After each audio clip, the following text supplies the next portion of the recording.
All right, folks, today's guest is someone who's straight up redefining what it means to crush it in SaaS. From hospitality to high performing sales, his journey is the kind of story that makes you want to double down on your own goals. By day, he's an AE at Super, growing their EMEA customer base. And well, also by day, he's creating killer LinkedIn and TikTok content that's both educational and entertaining. Yes, edutaining is a thing. Oh, and if that's not enough, he's also a content creator for Apollo's TikTok channel. The guy wears more hats than a HubSpot roadmap.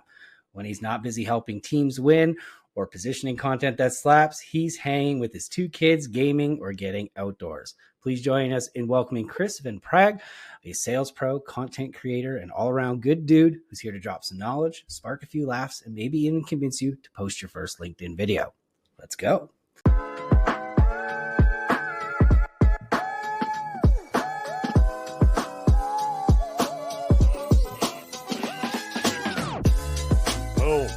How'd he do? Wow. You're only slightly blushing. I know what to get on my headstone. That's great.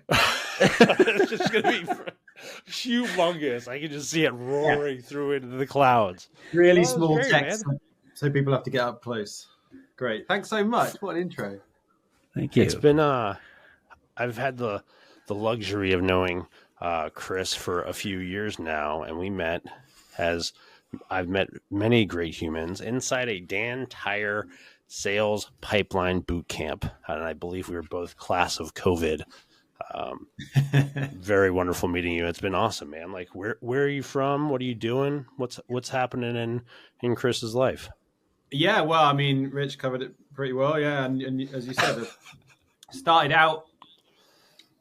in the UK. I live down in the bottom left corner in a little place called Devon, which is lots of countryside and very, very nice, and rivers and beaches and whatnot. And that move is a product of COVID, really. Our job went fully remote. I've last 3 years only worked for US and Canadian companies, worked on EST time for the last 3 hours, and been able to craft a career for myself in SaaS, living absolutely nowhere near a lot of people. And it's been great. It's been quite a wild journey, but and got to meet some amazing people, company included, present company included. So yeah, it's been. Aww. How did you? Okay, so for those that haven't seen Chris on LinkedIn or TikTok, I mean, first of all, definitely find you on there. I remember you creating kind of videos where, like, I'm thinking like Harry Potter, the big dude, and he's talking to Harry Potter, but you filled the place of Harry Potter and having like real life. Like as if he was giving like sales coaching or something. But how did you go from, I'm assuming, not being a video editor or content creator to thinking like, here, I've got this great idea. Let me cut this, which I assume took hours, and then put it on the internet. Yeah, I think so. I mean, my background is, like, as you said, like hospitality retail, right? I fell into sales as most of us do. I used to work at Apple. I worked in retail. It was just a job that I did, and all the other career things that I tried to do never stood the test of time as well as sales did. So it was always there. And then after a while, as many people who are in sales listening to this will probably be like, you just do it for a bit until you realize I'm actually all right at this. And like, maybe this is just what I'm supposed to do. And that's what happened. And then I got a job selling HubSpot for an agency, which is how we met. Got the job selling for a HubSpot agency. Knew nothing about HubSpot, but just applied because I was looking for an office job, really. I was trying to get out of hospitality and into retail. I didn't really know what I was doing, but then I didn't have LinkedIn. I was told like LinkedIn is something that you need to do. You need to have like a presence. You're going to be, prospecting people and connecting. So, I've always had like a passion for video. I always like shooting videos on holiday and putting together my own clips and stuff. And I used to make little promo videos when I was in retail and stuff, just for like fun mostly. So I lent into that. And then I initially started making like what I thought was what should have been on LinkedIn, which was like fun. Sorry, not fun, like very boring. Like me, I take like a case study that we'd written, and then I basically kind of like read it out as if I was some kind of thought leader. And it just didn't land very well. I didn't feel very me. And then I just decided, I'm not quite sure what the sort of moment was, but I just decided that maybe I'll just lean into something a bit more fun. And yeah, I started just making I made a series called Movie Problems Solved by HubSpot. And it was like these various scenarios that in movies were like the main MacGuffin of the movie, but there was some feature in HubSpot that basically just kind of solved it. And they did really well. And I was like, oh, okay, maybe there's something in this. And then that just sort of became my sort of LinkedIn thing, really. And that was the thing I sort of took hold of, because I didn't feel like I had I didn't feel like a thought leader, or I wasn't there to be telling people how they should go to market or how they should be prospecting, because I was still starting out. But I was like, I can make fun videos, so I'll just do that. And it's at the same time, like Will Aitken and Tom Boston, who are massive creators, were doing the same kind of thing, and that sort of spurred me on. They're both Brits as well, so I just kind of lent into it, and it's never gone away, really. And whilst I've done sales on the side, that was always a thing, and then over years it's just become more of a part and parcel of my daily output, or weekly output, I should say.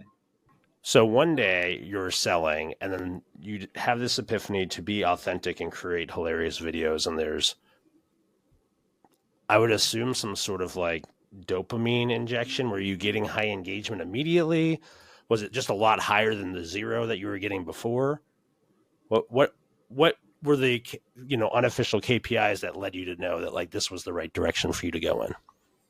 Yeah, so I think yes, absolutely, the dopamine thing kept me going. Like one of, and I said at the start, I kind of fell into sales and just ended up doing it. But the one thing that sales never had, which was why I was always, I think, looking elsewhere for other things, was it often in hospitality, it was pretty just like, there's a lot of rejection. It's tough. It can be, pretty brutal, and it can be a bit boring. So that gave me an element of being able to add some creativity and fun into my daily role. And I was lucky that the team at BabelQuest, they were happy for me to do it, and it was, there was clearly some good things there. So they let me continue doing it.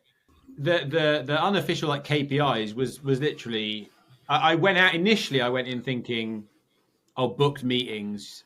I was like, I'm just going to book loads of meetings. I'm going to hit my quota just by making fun videos, and that didn't last very long, because that doesn't really work. But comments and likes and just the support, I think, and because I was trying to build a personal brand, if you want to call it that, and I was doing lots of HubSpot content, the big thing for me was there were people at HubSpot, because I was making HubSpot content.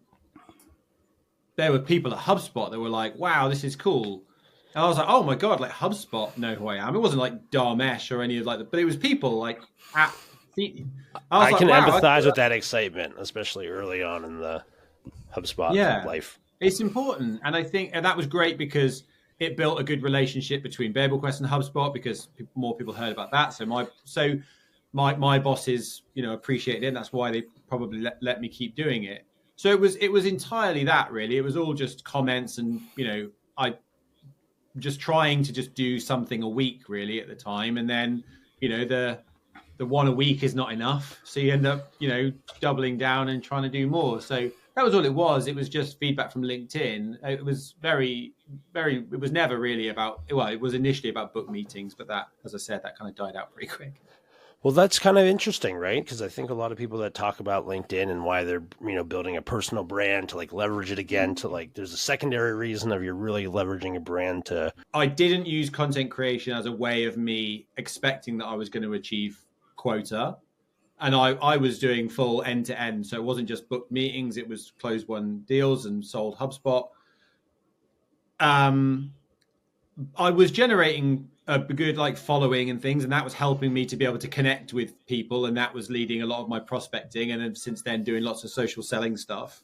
But they sort of lived in parallel. It was I'm going to create content because I get a benefit from it. I enjoy doing it. It gives me a creative vent, and there are benefits that people are telling me, like HubSpot are saying good things.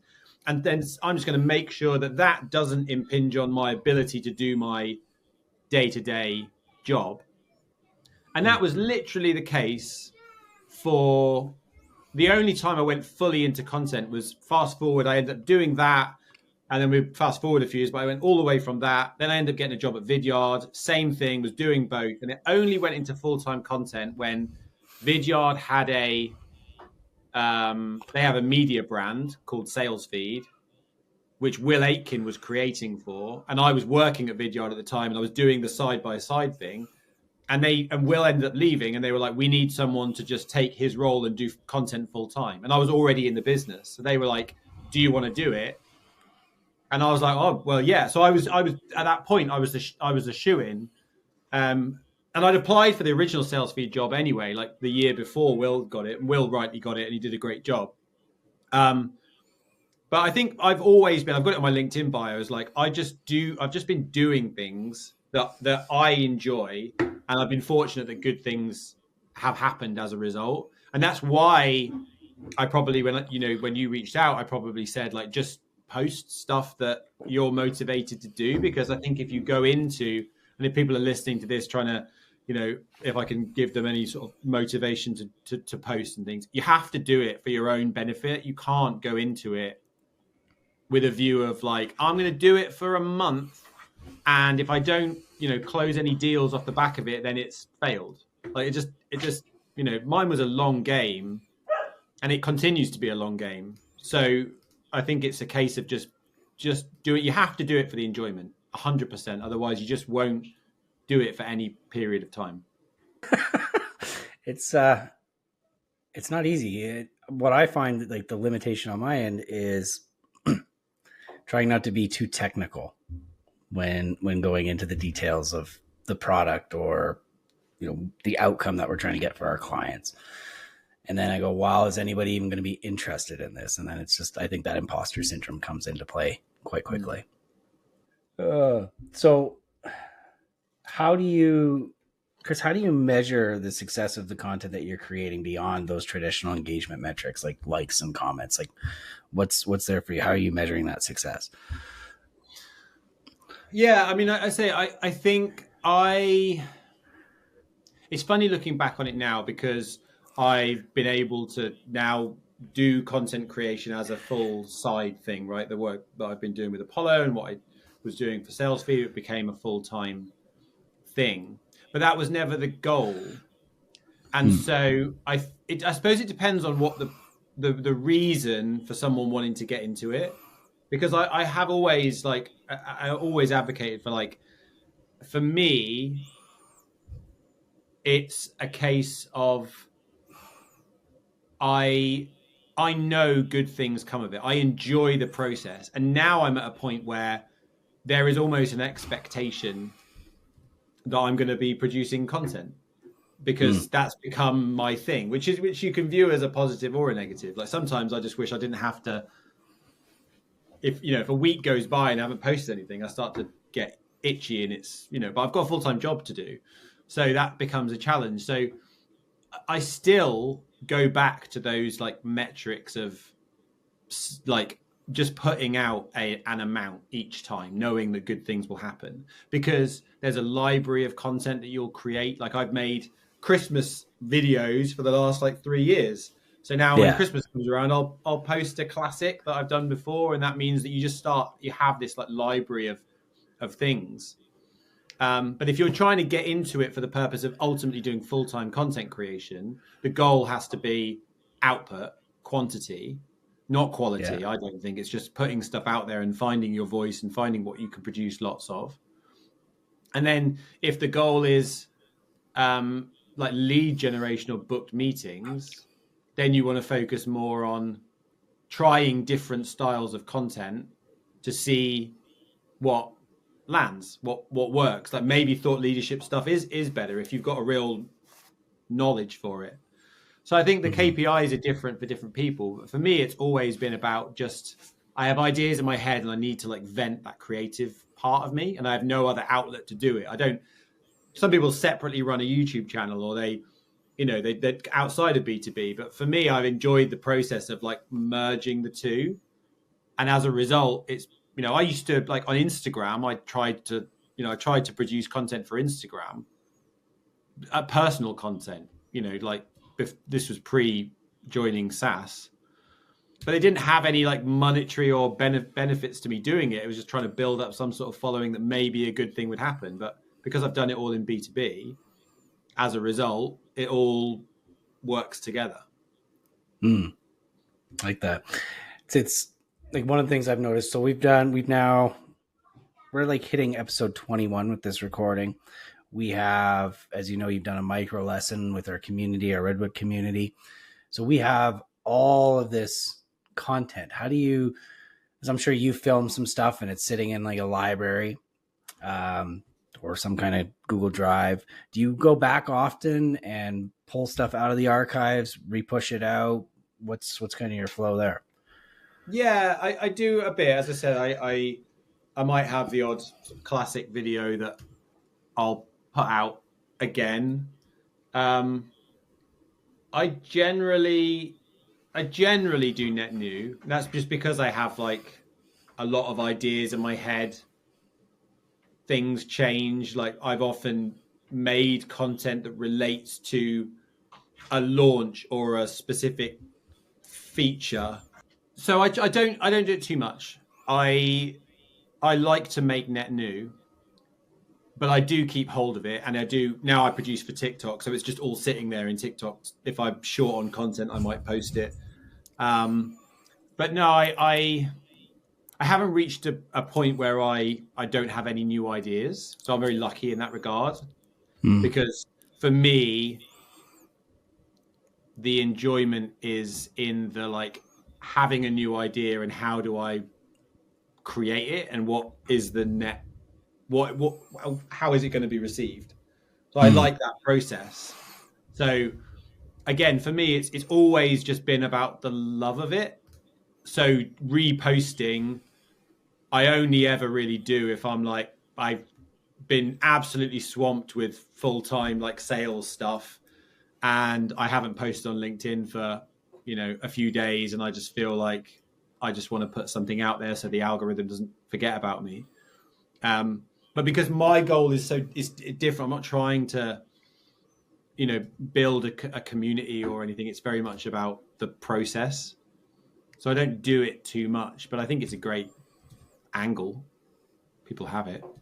Yeah, I think that's awesome because like, and I'm curious about the mindset there because you mentioned a few moments ago, like if you haven't posted anything in a while, you start to get this itch. Is that coming from the habit that you've created to post or this desire to just get something out? Like what's driving that? What's causing that itch? Yeah, it's a bit of, but it's partly like, well, it's partly expectation from both the two roles that I do. Like I produce content for Apollo and they don't pay me to just rehash stuff that I posted 6-9 months ago. It's net new. Yeah. So there's a requirement there. And also we at Supered are very LinkedIn heavy. Like I do all my prospecting on LinkedIn. And as a result, we do lots of videos we create as a team. And we are also expected to be posting regularly. So people see the company name. So it's partly that, partly like, I know I want to post 3 to 5 times on LinkedIn, 3 to 5 times on TikTok, generally closer to 3 than 5 a week. The other side of it is I feel now that I've built an audience of people who most people follow me for my videos. So now I feel like a duty, an obligation to create stuff. And because I like it, because I know that I post it and I have lots of people who will pop up in the comments and it's nice. And I work remotely, so it's nice to sort of feel connected to those people and get those sorts of comments. So it's partly my own personal obligation. And it's also, I am constantly thinking of ideas. Like I'm out walking the dog, I'll think of something and I just have to like vent it. Like there's sometimes some ideas will just sit in development hell and I'll just go back to them a month later. And sometimes like something gets in my brain and it like consumes me and I just have to start scripting it and thinking about it because I want to like see it made. So it's That's like awesome. a bit of both. And I think you can. I survived entirely on the creative drive previously, of just like I have something in my head, I want to make it, and then the KPI side came in. I think you can do it just with creative drive and no KPIs, but I don't think you can do it if you just have KPIs but you don't have any creative drive. Yeah, because then it's kind of like, at least the way that I see it, when I'm asked to start creating content, and I feel like there's that the creative isn't there, and I just don't want to just produce to produce, right? Yeah, because it doesn't, to me, it doesn't come off as authentic, and that's the last thing I want. What's your go-to? Because you're obviously a very creative person, so what's your process of getting that information extracted and diving into it? yeah. I don't think you can like force it, to your point. Like when you're like, now I'm gonna be creative. Here's my, I've time blocked an hour to come up with ideas. I don't think that can work if you've got like series ideas and you're already, you're fleshing out an idea you've already had. But for me, my like process is I just have a note in my phone, and it's absolutely. I should share it somewhere, because it's absolutely like, some of it doesn't make any sense. I'm just like, what, like when you like wake up from a dream and you're like, oh, I need to write that dream down. You write it down, and then you, like, I don't know if I might sound like I'm insane, but you write a dream down, then you read it like the next day, and you're like, what on earth is that? I don't know what that was. Like I have that like, video ideas. So I'm constantly like, oh, that's a funny thing. Or maybe I'll see something like, if you're watching another video or you see another type of content, you're like, oh, that's fun. I like the way that they've done that. They've parodied that, or that's a good idea. I can maybe turn that into B2B. So I kind of constantly thinking about stuff. And then, as I said, like sometimes I just immediately know I need to make it. And other times I'm like, oh, it's good, but I don't quite know how it's going to like flesh out. So I'll just sort of noodle on it for a bit and it will just stay in the list. And sometimes they'll never make it out the list. But they start there and then they just kind of stay in my brain and fester. And then, and then sometimes they happen quickly and sometimes it takes a while. But there's enough going in, like, I guess it's like sales, like there's enough going in the top of the pipe that eventually the options like come out. I've heard that's kind of like I've heard a lot like painters use that style. I've got a buddy that raps and does the same thing, so I think your method makes a lot of sense. How much time a week do you spend iterating and creating? I probably, the ideas thing I don't really count, because It's just like, I'll be out on a dog walk often, and something will come up or I'll see something, so it's not really like on work time. And then it's really, I can't give an answer. It really depends on the project. Like sometimes I need to script it. I would say, let's say, I need to script it, and the script might be really long or it might be really quick. I can just bang it out. Other things take longer, like you said, like the Harry Potter thing. Like I've made a few of these where I've cut myself into like movie scenes and things. They can take a while. So I would say on like a quiet week, it's like maybe a couple of hours. It could be, if I don't include Apollo stuff, because that varies. It can vary anything from like 2 hours to 15 hours a week. Okay. But it's really like a non-answer, because it completely depends on the project and what I want to make. Yeah, you're not. It sounds like you're not like project managing this like in Asana or something like that. No. I just don't. I don't think I could do it that way. That's very creative. Because I would never.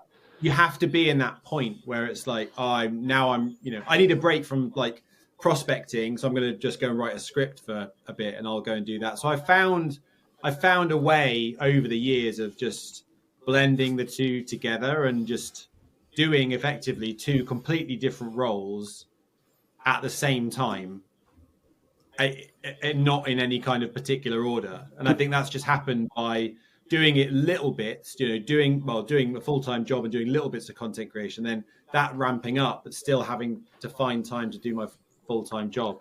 And that's just come with practice. Is there a universe where you're looking to make content creation your full-time job? Like, do you have a one sheet with your stats and like brands that you want to work with based off of your Is that is something for the future, or not on the radar at all? No, do you know what? Because I thought so when I got the sales feed job, I thought, I've done it. Now I'm full-time content. That was just making, sales feed was a whole mix of content. We were making YouTube videos, we were making TikToks, we were making memes, we were doing everything. And I was just doing that content all day, every day. And I thought that was it. Like that was great. But I actually missed sales, because there's something. The tricky thing about content creation is it can feel quite. I find this anyway. Not everyone might find this, but like because it's quite hard to get like an actual tangible value on the work that you do, especially because you can spend hours and hours putting in to make a video and it can just flop, and then you can spend 30 minutes making a quick a really basic TikTok and it can go completely viral. So it's really hard to apply value to the work that you're doing. That is why I always you have to just enjoy it. And so I struggled a little bit at sales feed because it's really hard to it was really hard to tie the metrics of the output we were doing at sales feed to signups for Vidyard. It was just an inherent problem that we just couldn't track. We just went with the mantra of, put content out, equals impressions equals good. And that's the same mantra that we have at Apollo. It's the same thing. It's just put content out and it's good. And I completely am behind that. But when you're looking for sometimes at the end of the week, you just want to be like, oh, I've absolutely smashed that week. It's very easy to do that in sales because you're like, oh, I booked 7 meetings, closed a couple of deals, ran a really great discovery. It's good. Yeah. I found it really hard with content. So for me, I really like the balance. I like to be able to do both because I get the sort of, the fun part of the content creation. I've still never taken it seriously. It's still just always been a side thing, but just somehow now I get paid to do it. So I like the balance of the two. I could never just do sales. I also think I could never just do content creation. What a fun hybrid. Yeah, that's great. Authentic. And then I would imagine that being in the sales role keeps the notepad full, coming across weird scenarios like that you're experiencing, your colleagues are experiencing, and the people that you're selling to are experiencing. That seems like what's the phrase, like the snake eating its own tail, although I feel like that's not used usually in a positive light. I don't think so. Yeah, it's true. You have to stay, on sales trends change. It's difficult at different times. It's good to kind of be a part of that, right?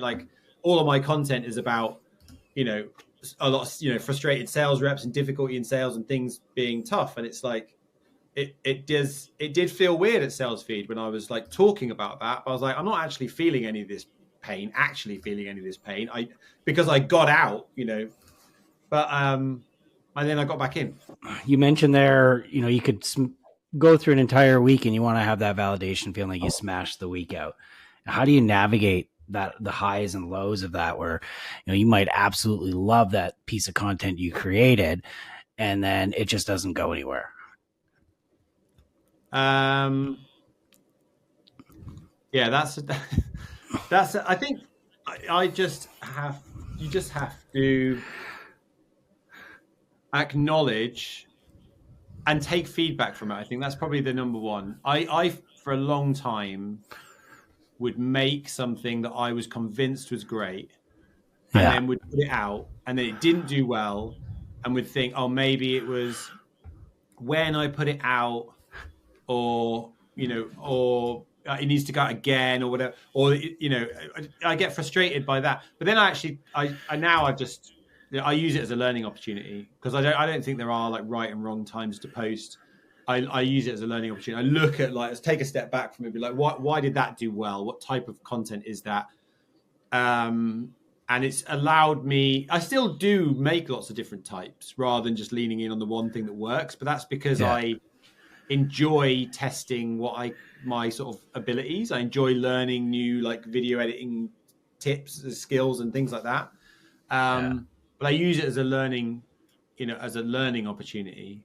Because you just never know, and you can't go into it being like this one's. Because if you take it too personally, and it doesn't do well, and it won't if you're starting out. Absolutely, even if it's like, good. If people aren't ready for you to be posting like video content and they see it, it's going to probably initially be bad and not be received very well. So you have to keep, if you want to do that type of content, you just have to do it consistently for a while. So for me, it's just, I just make it, hopefully good stuff will come.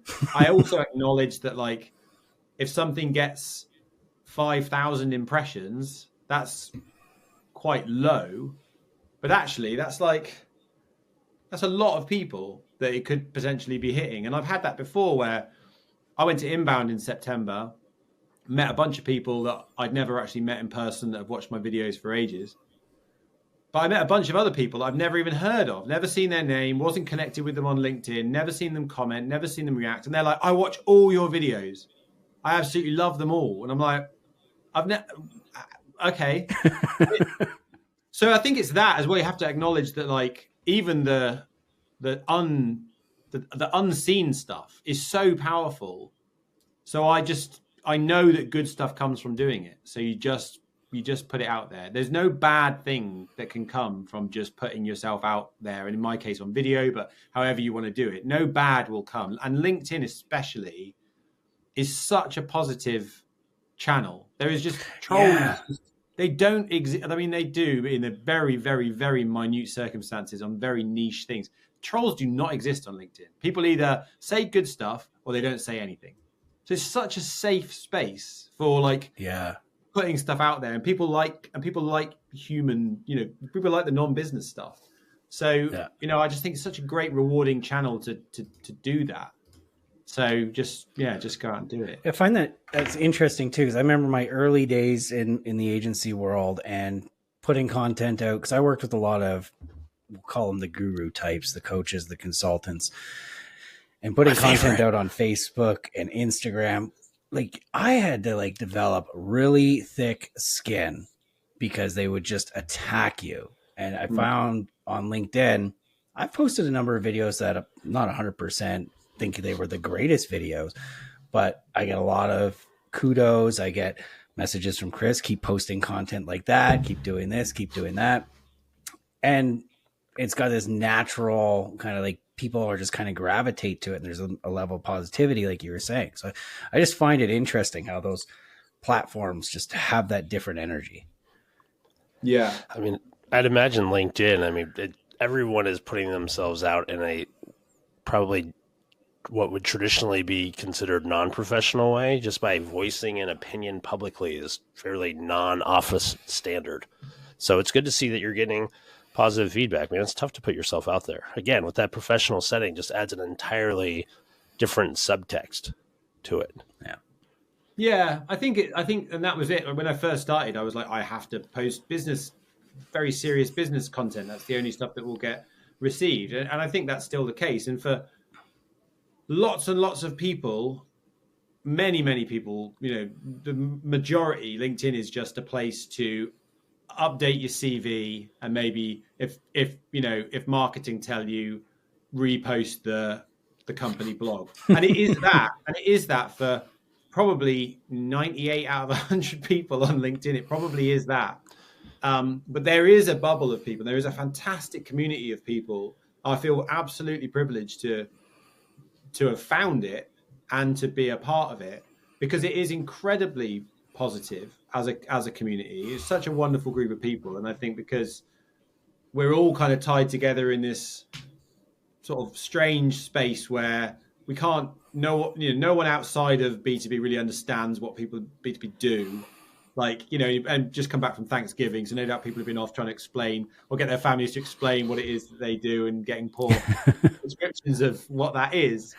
So I love the like, it's, that we're all kind of niched down into it, and it's a great space. And again, there is no trolls. Like, it's either positive or it doesn't exist. So if you're making content and you don't get a bunch of comments and you don't get a bunch of likes, that's the worst thing that can happen.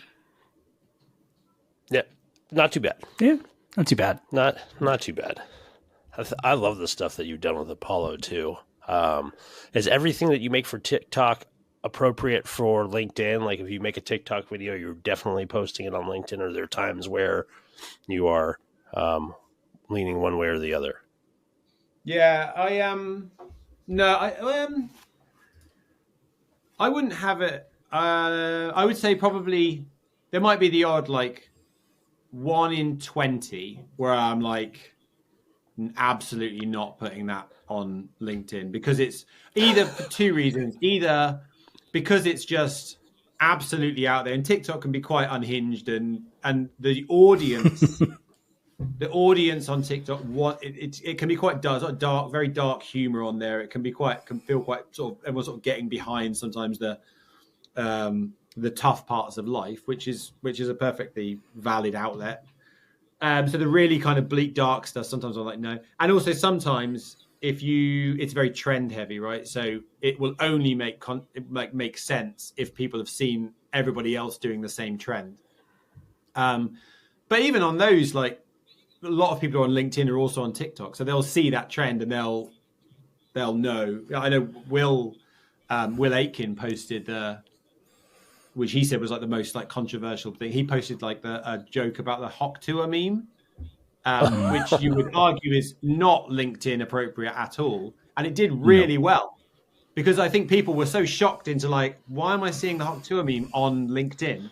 That it was so jarring that actually people, I think, got behind it. So no, I normally, I would post most stuff on LinkedIn. I tend to be quite, partly the Apollo stuff is like, in my view, it's Apollo's first. So I let them, like, if they want to use it on the company page or they want to repost it, I let them do that. So it gets like the better like push, because once I've made it, it sort of belongs to Apollo in my mind.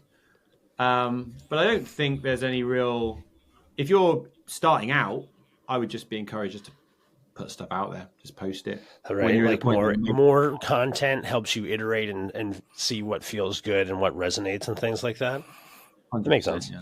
That's always good advice. Fall forward, keep playing the game. I mean, you're UK. We use rugby stuff all the time at Growth. Everybody's like, why is Chris talking about rugby? But it always pops up every time. Yeah. So we've got a whole new beautiful year ahead of us in 2025.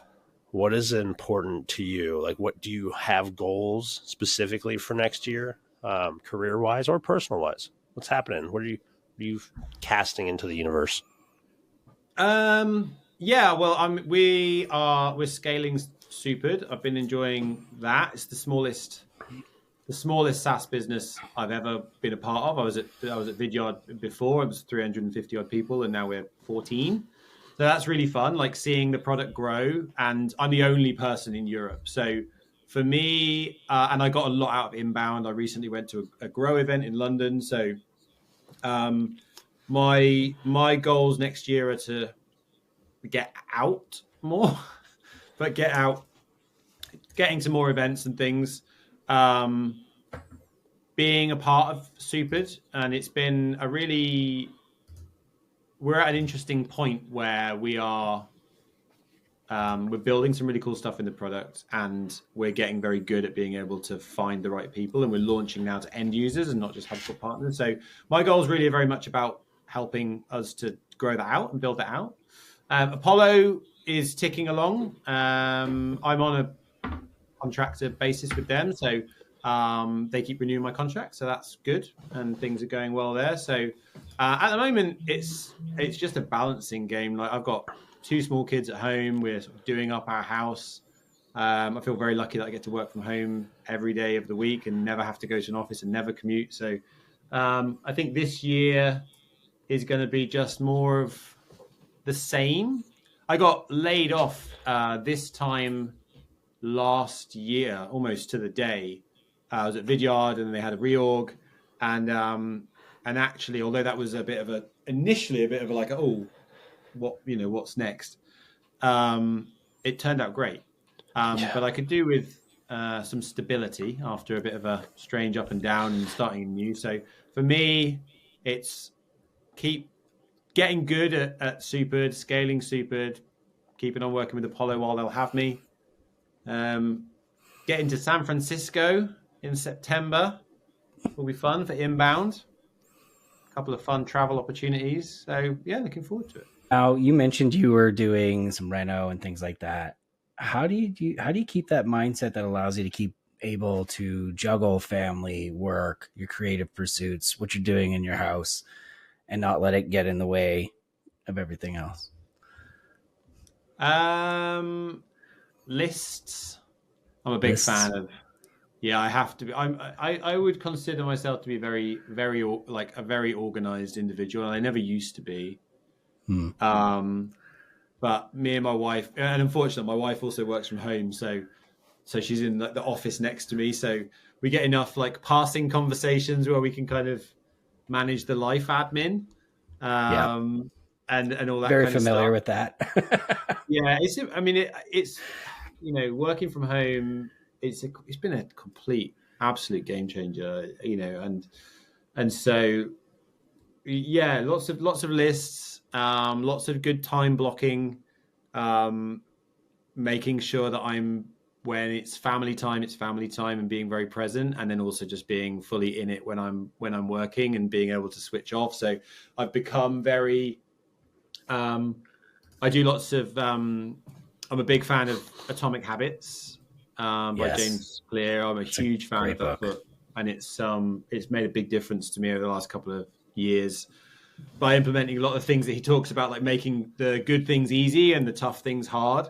So I do lots of things like I leave, because work can be everywhere, right? So I like leave my phone like in my office or like downstairs when I go to bed, and I time block out time away. I have to try and keep those two separate, because yes, I've got very good at like weaving the two types of work that I do together, and also I don't believe in like work-life balance, because ultimately they live in parallel and they have to like, I will go and do the school pickup and take my daughter to swimming and then come back from swimming, and then I'll need to jump on a quick meeting. And so you get very good at that, but I just have to be very present with the two and very organized, and lots of lists and things. So yeah, it's tough. It's full on. Enjoy the weekends when they come around. So it's just focused on family time. But yeah, the positives far outweigh the busyness and negatives. I feel very, very, very fortunate. That's awesome. Classic I can tale. really relate to that. Yeah. I have a 5-year-old daughter, and I get to do what you were just saying. I do all the pickups and the take her to ballet and coming back and doing work later. So I get the context shift that needs to happen there. Yeah. What's let's start to wrap this up. What's one piece of advice that you wish someone had given you earlier in your career about staying sharp mentally and being ready to adapt?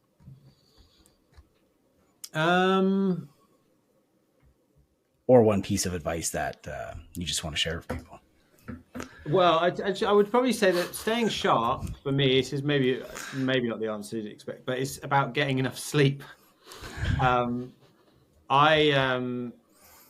again, it goes back to Atomic Habits. Like I keep a habit journal, and I log specific things that I know that help me to be a better person, and all of it falls apart if I don't get enough sleep, because I just become. It makes it really difficult to concentrate. Then I don't do great work. Then it ends up spilling over. It's all the big domino effect. And I wish I'd learned that sooner.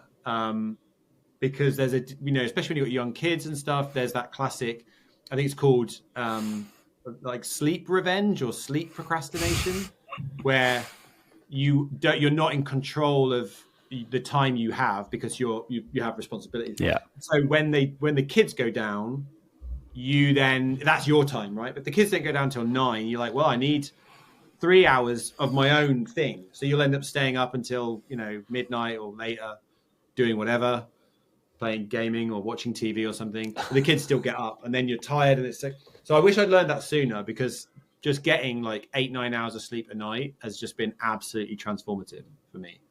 So that's like 100%. Like sleep is the one. I have to tell myself sometimes as well, like I'm ready to go, and maybe I'll watch one more episode of The Penguin, and I'm like, no, I have to.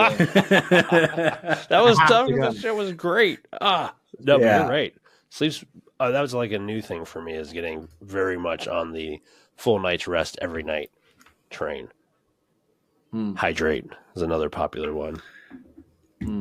Yeah. Gotta I get think that Chris water ends in. the week with me every week, telling me to hydrate, making sure I'm ready for the next week. It's just, it's just important, just like getting behind everybody and letting them know, hey, get that sleep, get that water in. Creating content is like such a delight to like watch what you create. It's been fun watching your journey. It's also fun seeing you motivate other people. I've been able to catch wind of different people in the professional space on LinkedIn simply by you commenting on their feed. So as a third party, recommend you keep doing that. And you're just such a joy, man. Like you are one of the people in my universe that have helped solidify my desire or intent to help others out on their journey at whatever stage. Accessibility is super important, and just being intentional with your energy is, I'm out in California, so we do get a little hippie-ish out here, but that makes an impact, and you have probably positively impacted way more lives than you understand. Well, I appreciate that. I think it's I feel very privileged to have been able to have like randomly found this like bubble of a SaaS world that we live in, and I don't consider myself to be any have any sort of particularly special skills that nobody else, if they have the desire to go off and make stuff, then I feel like people can do it. So that's always my message to people is I think people just encouragement and just getting out there and just doing it and good things happen. So that's very positive, and you've had a big impact on me as well, so I appreciate you inviting me onto this. That's awesome. Chris, we do this at the end of every episode when we have a guest on, and we like to ask, what's the last song in your Spotify music playlist or whatever music device you listen to? What's the last song you were listening to? Well, I listen to. Well, guess what type of music I listen to. I want to say, like jazzy rock. Big guitar fan. I listen to a lot of very heavy, like metalcore, like very heavy. I love it. So the last playlist or album I was listening to was by a UK based Sheffield hardcore band called Malevolence. Ooh.